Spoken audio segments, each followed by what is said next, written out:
जय श्री कृष्ण। कल हमने भगवत गीता के 8वें अध्याय में पढ़ा कि भगवान श्री कृष्ण कहते हैं कि मेरी माया मेरी इच्छा से इस संसार की रचना करती है और मेरे ज्ञानी भक्त उस रचना को माया का एक दिन समझते हैं। फिर वही माया मेरी इच्छा से प्रलय लाती है और मेरे ज्ञानी भक्त उस प्रलय को माया की एक रात समझते हैं।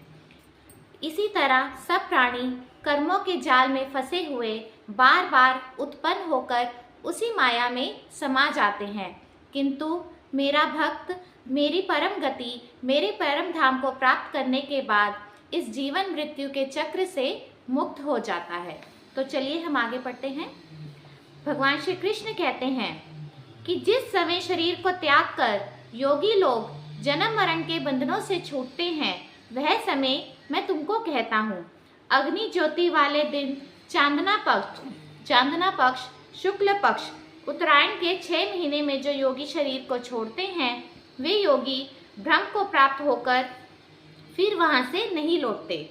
और अंधेरा पक्ष यानी कि कृष्ण पक्ष रात के समय दक्षिणायन के 6 महीने में जो योगी शरीर को छोड़ते हैं, वे योगी चंद्रलोक को प्राप्त होकर फिर इस मृत्यु लोक में आते हैं। इस प्रकार एक मार्ग से जाने वाला योगी मृत्यु लोक में नहीं आता और दूसरे मार्ग से जाने वाला योगी मृत्यु लोक में आता है। इन दोनों मार्गों पर जगत का पूरा विश्वास है, परंतु मेरा निश्चय ऐसा नहीं है, क्योंकि जब यह जीव तन मन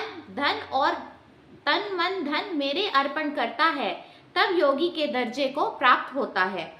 ऐसा योगी जब सब प्रकार से मेरा हो जाता है, तब उसकी जन्म मृत्यु सुख दुख सब मेरे हाथों में रहता है।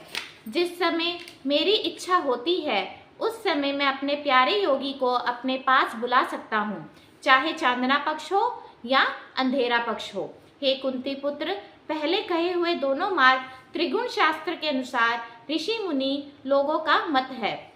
मेरे निर्गुण शास्त्र का यह सिद्धांत नहीं है, इसलिए मेरा उन दोनों मार्गों पर निश्चय नहीं है और मेरा ज्ञानी भी उन दोनों मार्गों पर विश्वास नहीं रखता। इसलिए हे अर्जुन, तुम भी योगी बनो, मेरी आज्ञा का पालन करो, श्वास श्वास मेरा नाम स्मरण करो।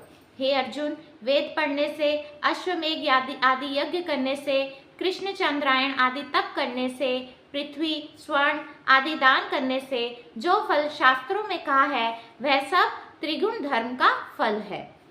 जय श्री कृष्ण।